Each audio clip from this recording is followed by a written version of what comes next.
Apa sih yang dimaksud dengan osmosis dan tekanan osmotik itu?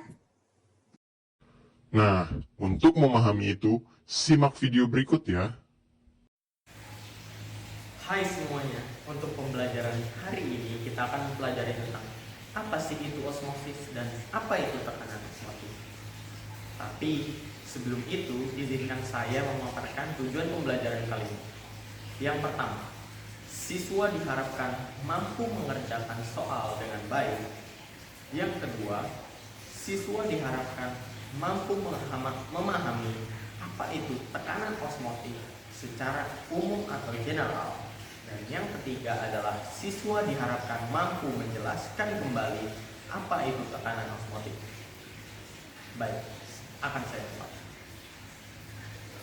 Apa sih itu osmosis? Nah, jadi osmosis itu adalah sebuah peristiwa perpindahan larutan dari larutan yang memiliki konsentrasi lebih rendah ke larutan yang memiliki konsentrasi lebih tinggi melalui membran semi permeabel, atau dalam bahasa umumnya dari encer ke yang lebih pekat. Nah, tekanan yang menghentikan proses osmosis tersebut disebut dengan tekanan osmotik larutan yang biasa dilambangkan dengan P. P itu sendiri berbanding lurus dengan molaritas zat dan tetapan kesetaraan K.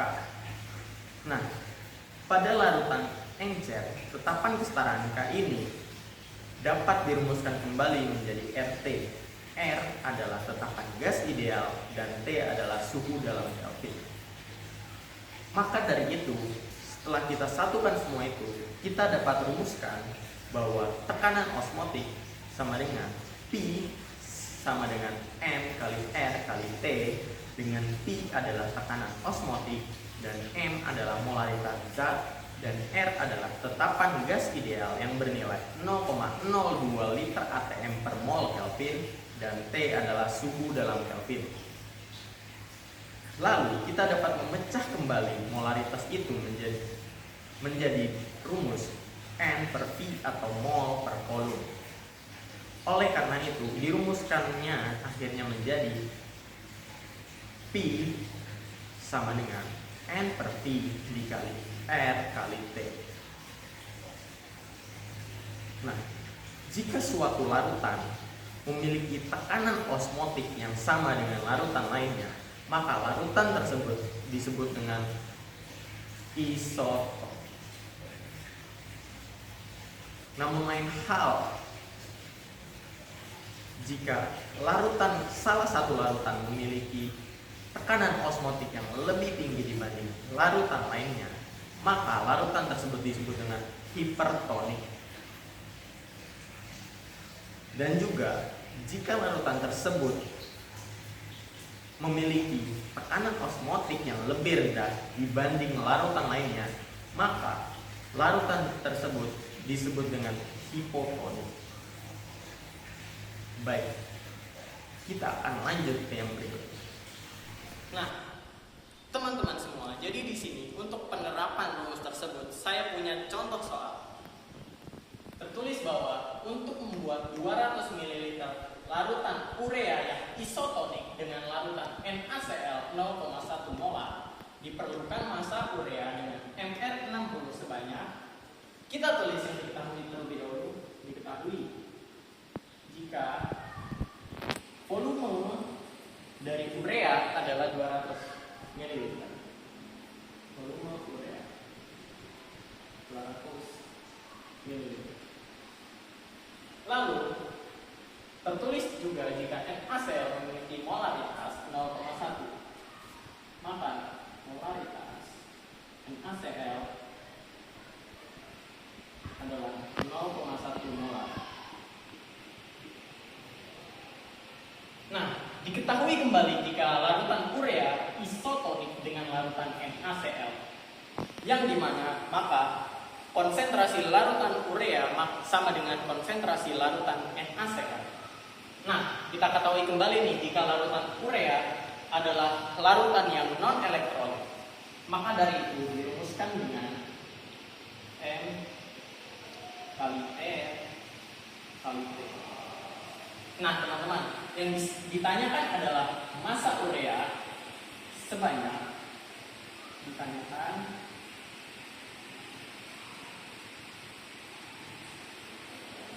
massa urea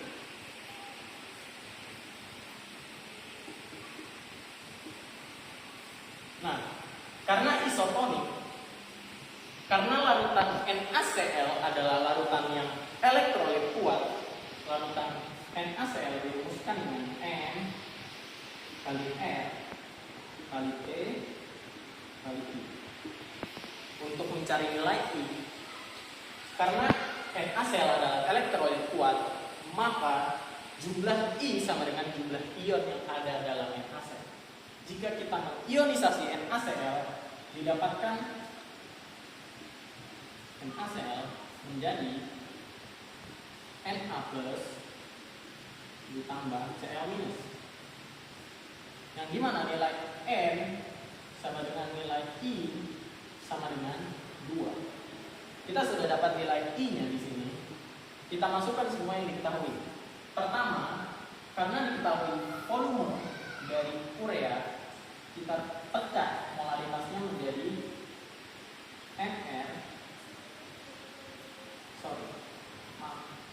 gram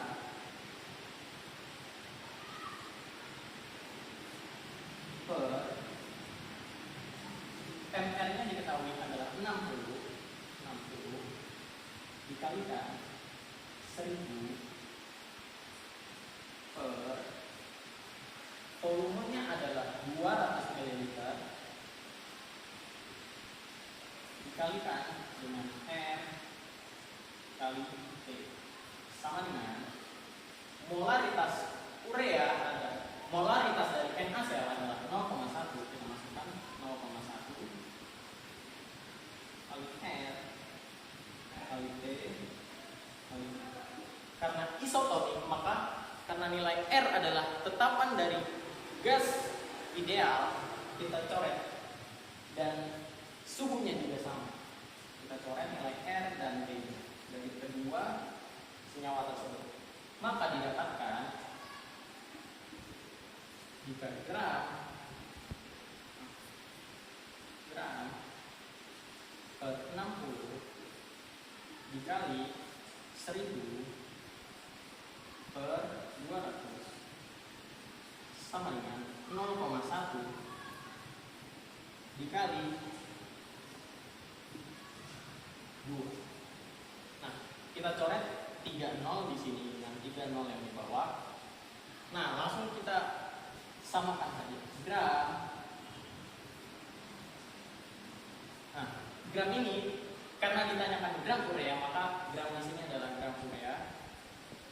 Urea sama dengan 6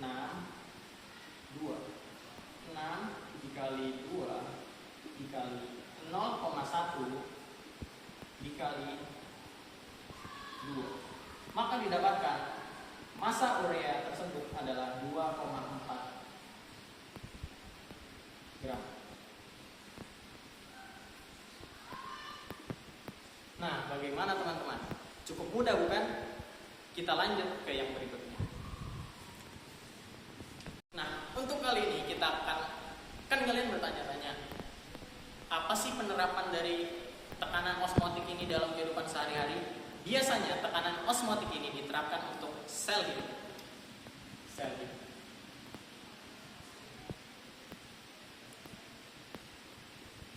Nah, yaitu jika sebuah sel hidup diletakkan pada larutan yang hipertonik atau lebih pekat, maka sel tersebut, cairan di dalam sel hidup tersebut akan keluar.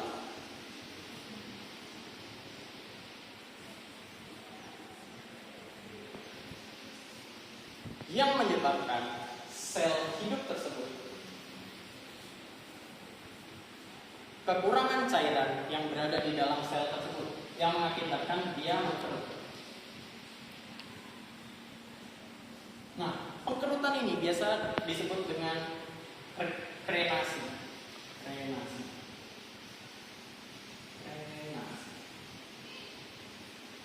Namun di lain sisi, jika sebuah sel hidup diletakkan pada larutan yang hipotonik atau lebih encer, sel hidup diletakkan pada larutan yang lebih encer, maka cairan dari luar sel tersebut akan masuk ke dalam sel tersebut.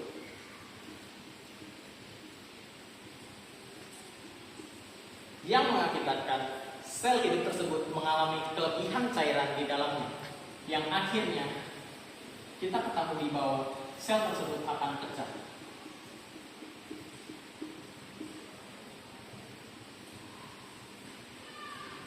Nah, jika seseorang ingin melakukan penggantian cairan tubuh, atau biasa kita tahu bahwa itu adalah cairan infus,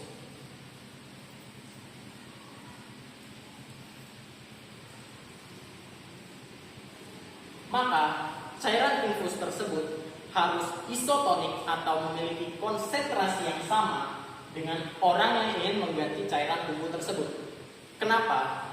Agar orang yang berkeinginan untuk mengganti cairan tubuh tersebut, sel dalam orang tersebut tidak mengalami krenasi atau pengkerutan, dan atau bahkan sel dalam orang tersebut mengalami pecah. Nah, teman-teman, sekian adalah contoh penerapan tekanan osmotik di kehidupan kita sehari-hari di sekeliling kita. Bagaimana? Menarik bukan setelah kalian mengetahui tentang tekanan osmotik dan apa itu osmosis? Nah, sekian untuk informasi yang saya dapatkan dan saya berikan. Kurang lebihnya mohon maaf. Wassalamualaikum warahmatullahi wabarakatuh. Sampai jumpa di pertemuan berikutnya.